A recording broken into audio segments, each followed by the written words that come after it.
ایک نوجوان لڑکا حضور کی بارگاہ میں حاضر ہوتا ہے، عرض کرتا ہے یا رسول اللہ صلی اللہ علیہ وسلم کھجوروں کا میرا ایک باغ ہے اور میں چاہتا ہوں کہ وہاں اس باغ کے ارد گرد ایک دیوار بناؤں، لیکن یا رسول اللہ صلی اللہ علیہ وسلم میرا ایک پڑوسی ہے، ہمسایہ ہے، اس کا درخت درمیان میں آ گیا ہے، اگر میں وہ دیوار بناتا ہوں تو اس کا درخت دیوار کے اندر آتا ہے اور دیوار ٹیڑھی ہو جائے گی، یا رسول اللہ صلی اللہ علیہ وسلم میں نے اس سے کہا ہے یہ درخت مجھے بیچ دو، وہ بیچتا بھی نہیں، میں نے پہلے کہا مجھے دے دو، اس نے کہا نہیں دوں گا، میں نے کہا بیچ دو، وہ بیچنے کے لیے بھی تیار نہیں ہے، یا رسول اللہ صلی اللہ علیہ وسلم میری مدد فرمائیے۔ اب وہ یتیم تھا، حضور کی بارگاہ میں حاضر ہوا، نبی کریم صلی اللہ علیہ وآلہ وسلم نے فرمایا اس پڑوسی کو بلاؤ، حضور کی بارگاہ میں حاضر ہوا، حضور نے فرمایا یہ درخت دے دو اس کو، اس نے کہا میں نہیں دیتا یا رسول اللہ صلی اللہ علیہ وسلم، وہ غصے میں تھا، بہت ناراض تھا کہ اس بچے نے حضور کی بارگاہ میں شکایت کیوں کر دی، حضور نے ارشاد فرمایا اس کی رقم لے لو، پیسے لے لو، یہ درخت بیچ دو، اس نے کہا میں بیچتا بھی نہیں ویسے بھی نہیں دیتا، حضور اکرم صلی اللہ علیہ وآلہ وسلم نے ارشاد فرمایا، مسند امام احمد بن حنبل کی روایت ہے،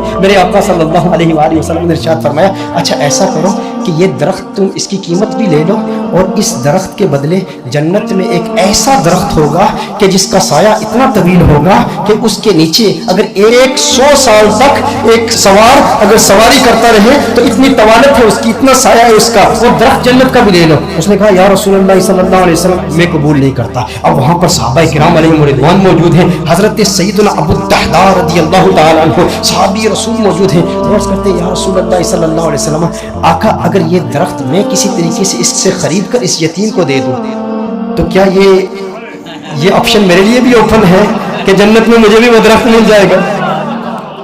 اگر یہ درخت اس کے پڑوسی سے میں خرید کر اس یتیم کو دے دوں، میں کہتا ہوں یتیم سے میرے آقا صلی اللہ علیہ وسلم کو کس قدر پیار ہے، میرے آقا صلی اللہ علیہ وسلم سے عرض کرتا ہے کہ اگر یہ کسی طریقہ سے خرید لوں، خرید کر میں اس یتیم کو دے دوں تو کیا یہ آپشن میرے لیے بھی اوپن ہے؟ نبی کریم صلی اللہ علیہ وسلم نے ارشاد فرمایا ہاں تیرے لیے بھی ہے۔ حضرت ابو الدحداء رضی اللہ تعالی عنہ فوراً اس شخص کے پاس جاتے ہیں، آپ فرماتے ہیں تو مجھے جانتا ہے؟ کہا جانتا ہوں، تو وہی ہے نا جس کے باغ میں 600 کھجور کے بڑے بڑے درخت ہیں، تیرا باغ اتنا مشہور ہے کہ مدینہ منورہ کے بڑے بڑے تاجر تیرے باغ کی کھجوریں کھانے کے انتظار میں رہتے ہیں، اور اس باغ کے اندر پھر اتنا بڑا محل تعمیر کیا ہوا ہے، میٹھے پانی کا کنواں ہے، تو اتنا مشہور بندہ ہے، تیرے باغ کے چرچے تو پورے مدینے میں ہیں، پورے شہر میں ہر بندہ تجھے جانتا ہے۔ اس نے کہا کہ دیکھو کہ اگر تیرے اس ایک درخت کے عوض میں تمہیں اپنے 600 کھجور کے درختوں کا باغ دے دوں تو یہ سودا قبول ہے؟ یہ سودا قبول ہے؟ وہ حیران ہو گیا، یہ کیسے ہو سکتا ہے؟ ایک درخت اور ادھر اتنا بڑا باغ، ابو الدحداء کیا بات کر رہے ہو؟ کیا واقعی یہ سودا کرنا چاہتے ہو؟ ابو الدحداء رضی اللہ تعالی عنہ نے فرمایا بالکل، وہ میرا پورا باغ تیرا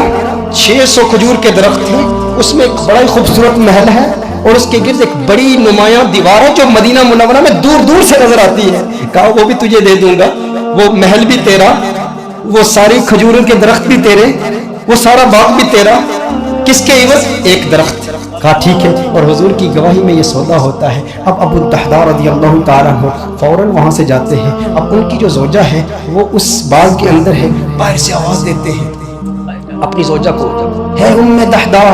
ذرا باہر ہو باہر ہو، میں نے اس باغ کو بیچ دیا ہے۔ اب ام دحداء جانتی ہیں یہ بہت بڑا تاجر ہے، بہت بڑا بزنس مین ہے، خسارے کا سودا نہیں کرتا، کبھی خسارے کا سودا نہیں کرتا۔ ام دحداء نے کہا ہے وہ دحداء کیسے سودا کیا ہے؟ کہا جنت کے ایک درخت کے عوض میں نے بیچا ہے۔ اب دیکھو میرے دوستوں، اب دیکھو ام دحداء وہ نیک بخت خاتون، وہ خوش قسمت خاتون، اس کی عظمتوں کو سلام۔ آج آپ سوچیں کہ اگر آپ کی بیوی ہوتی اور آپ اپنے گھر جاتے اور اپنی بیوی سے کہتے ارے سنتی ہو باہر آ جاؤ باہر آ جاؤ، گھر سے باہر نکلو، یہ گھر اللہ کی راہ میں دے دیا ہے، وہ کہتی ارے ابھی تو یہ نیا ٹی وی رکھا ہے، ابھی کچھ زیورات رکھے ہیں، زیورات تو نکالنے دو، ارے نادان انسان تو نے کیا کیا، گھر ہی اللہ کی راہ میں دے دیا۔ ابو الدحداء رضی اللہ تعالیٰ عنہ نے باہر سے آواز دی، کہا ایک جنت کے درخت کے عوض۔ ام دحداء نے یہ بات سنی، کہا تو نے بڑے منافع کا سودا کیا ہے، بہت منافع کا سودا کیا ہے۔ ام دحداء فوراً اپنے بچوں کو پکڑ کے اس گھر سے باہر نکلتی ہے، باغ سے باہر نکلتی ہے، اب ننھے بچوں کے ہاتھ میں کچھ کھجوریں بھی ہیں، کھجوریں ان کے ہاتھ سے نکال کے کہتی ہے اب یہ کھجوریں ہماری نہیں ہیں، میں نہیں چاہتی کہ کوئی ایک کھجور اللہ کے راہ میں دیے گئے مال سے میں اپنے جیب میں رکھ لوں، تو لے لے، کہیں اس کی وجہ سے جنت کے درخت میں ہمیں خسارہ نہ ہو، کہیں جنت کے درخت سے محروم نہ ہو جائے۔ ساری کھجوریں لے کر باغ کے اندر رکھ جاتی ہے۔ کہا کہ اس کا ایک ننھا بیٹا تھا، اس کے منہ میں ایک کھجور تھی،